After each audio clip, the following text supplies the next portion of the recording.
All right, so to dry our herbs, we're going to sacrifice a table for anywhere from 3 days to a week, depending on your herbs.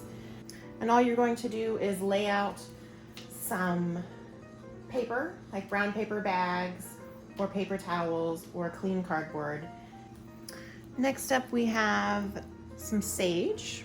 My sage plant is pretty small, so I only have a very few sage leaves. And the same thing, you're just going to arrange them so that they're not touching or overlapping as much as possible, because that way they dry faster.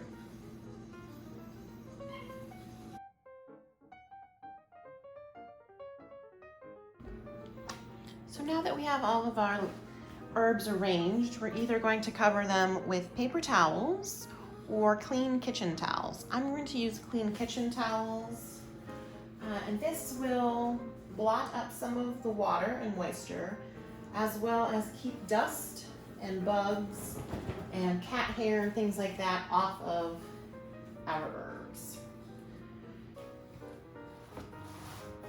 And then since I'm out of towels, we'll finish up with paper towels. And you're just going to gently pat these down and leave that overnight, up to 3 days to a week, depending on the weather and the types of herbs you're drying.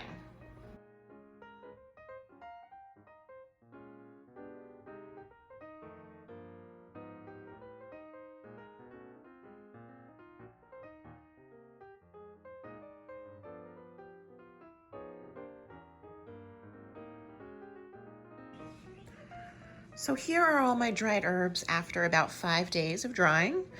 And it really depends on the weather and humidity on how long it will take. Sometimes it takes 3 days, sometimes it takes 7 days. Here's my basil, my sage. Somebody came to help.